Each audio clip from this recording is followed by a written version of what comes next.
Episode 109। Ayushi ने अभिमन्यु और प्रीति को साथ में देख लिया था। दोनों ही आयुषी को देखकर शर्मा गए थे। प्रीति और अभिमन्यु आयुषी से नजरें भी नहीं मिला पा रहे थे।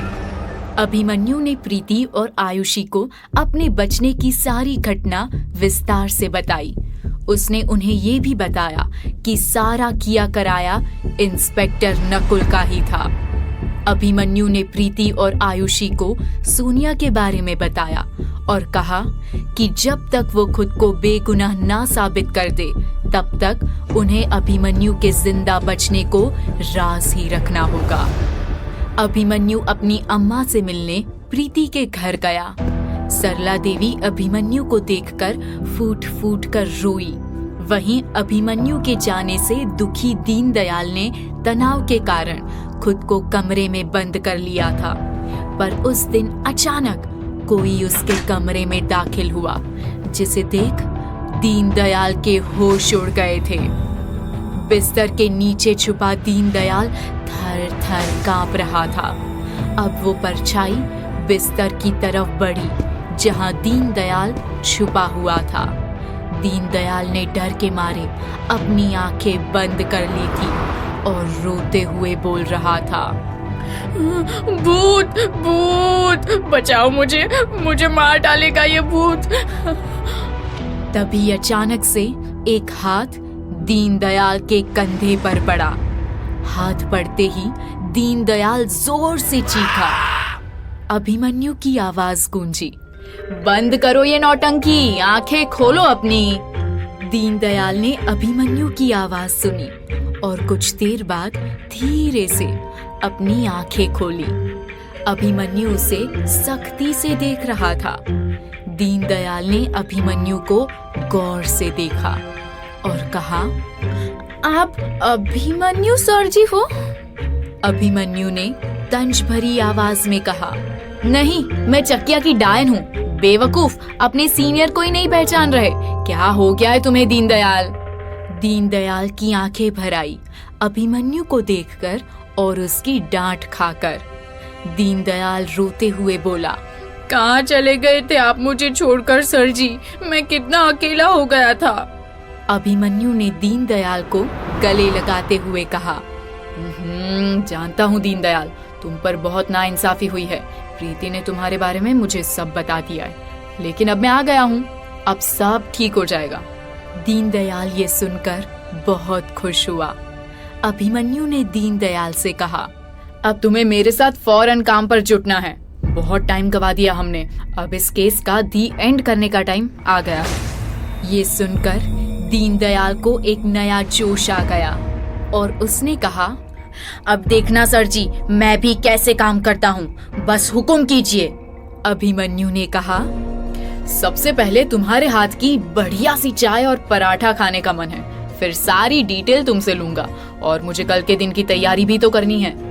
दीनदयाल ने हैरत से पूछा, कल के दिन क्या होने वाला है सर जी?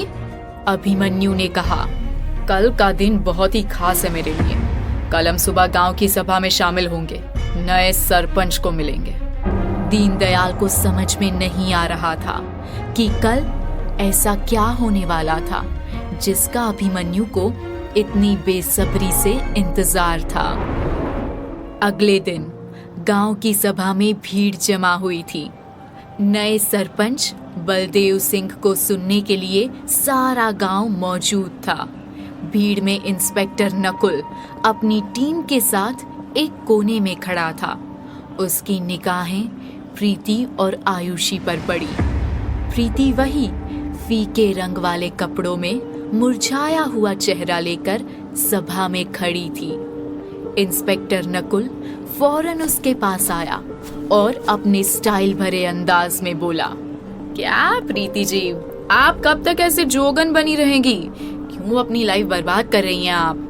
प्रीति ने इंस्पेक्टर नकुल को देखा और अपना हाथ उसके हाथ पर रखा और कहा, प्लीज आप मुझे मेरे हाल पर छोड़ दीजिए, आप अपना समय क्यों बर्बाद कर रहे हैं?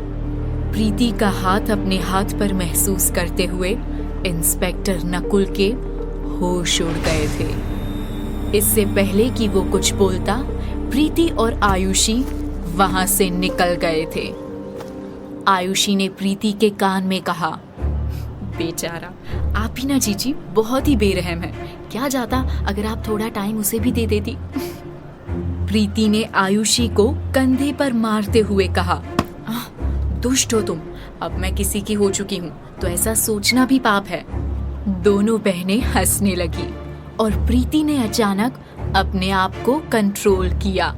उसे पता था कि इंस्पेक्टर नकुल की निगाहें अभी भी उसी के ऊपर टिकी थी। वहां गांव की सभा में बलदेव एक नए सरपंच के रूप में बहुत ही ज्यादा जच रहा था। उसने नीले रंग का नया कुर्ता पहना था, सर पर सफेद पगड़ी थी और सफेद पजामा पहना था। बलदेव ने धूप का चश्मा भी लगाया था।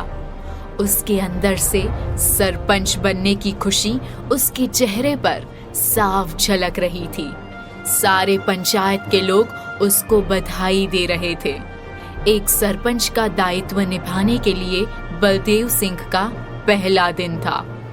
बलराम ने बलदेव से कहा, अब देर किस बात की, भाषण दीजिए, लोग आप ही का इंतजार कर रहे हैं सरपंच जी। बलदेव अपनी कुर्सी से उठा और लोगों को शांत करवाते हुए कहा, सभी लोग कृपया शांत हो जाएं। बलदेव की आवाज सुनकर सारे गांव वाले शांत हो गए और उसकी बात को गौर से सुनने लगे। बलदेव ने कहा, मैं आप सभी का बहुत आभारी हूँ कि आप सभी ने मुझे चकिया गांव के सरपंच होने की जिम्मेदारी दी है और ये मेरा वादा है कि आप सभी को मैं निराश होने का मौका नहीं दूंगा। गांव की सबसे बड़ी और पुरानी समस्या वो चकिया की डायन, जिसने हमारे अपनों को बेरहमी से मौत के घाट उतार दिया। सबसे पहले मैं गांव से उस डायन रूपी समस्या को दूर करूंगा। तभी एक गांव वाला बीच में खड़ा होकर बोला, वो कैसे होगा? तंत्र मंत्र पुलिस सबने अपनी अपनी कोशिश की। ना जाने कितने पुलिस इंस्पेक्टर आए और गए, लेकिन कोई कुछ नहीं कर पाया। बलदेव ने कहा, आप लोग भूल रहे हैं कि हमारे बीच एक बहुत ही काबिल और दबंग इंस्पेक्टर है, इंस्पेक्टर नकुल। अपना नाम सुनकर इंस्पेक्टर नकुल बलदेव के पास आया। इंस्पेक्टर नकुल ने सारे गांव वालों को प्रणाम किया और बोला, आप सभी को कोई चिंता करने की जरूरत नहीं है। मैं उन इंस्पेक्टरों में से नहीं हूँ जो अपना फर्ज नहीं निभाना जानते और उनके नाक के नीचे कत्ल हो जाए लेकिन वो कुछ ना कर पाए। प्रीति नकुल की बात सुन उसे घूरे जा रही थी। उसे पता था कि इंस्पेक्टर नकुल का इशारा अभिमन्यु की तरफ था। गांव वाले इंस्पेक्टर नकुल की बातों से सहमत थे।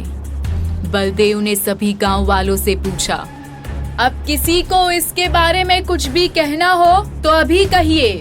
हालांकि बलदेव और उसके साथ के बाकी कुछ लोग ये बहुत अच्छे से जानते थे कि इंस्पेक्टर नकुल एक नंबर का धोखेबाज और झूठा है, पर फिलहाल उन लोगों ने चुप रहना ही बेहतर समझा, क्योंकि इंस्पेक्टर नकुल के खिलाफ किसी के पास कोई ठोस सबूत नहीं था। तभी गांव की सभा में भीड़ से एक महिला की आवाज आई, मुझे कुछ कहना है। सभी गांव वाले आवाज को सुनकर मुड़े। प्रीति और आयुषी भी गौर से देख रहे थे कि वो आवाज आखिर किस महिला की थी। इंस्पेक्टर नकुल महिला को देखकर हक्का बक्का रह गया था। वो महिला और कोई नहीं बल्कि फुलवारी देवी यानी फुलवा थी। फुलवा उस गांव की सभा में क्यों आई थी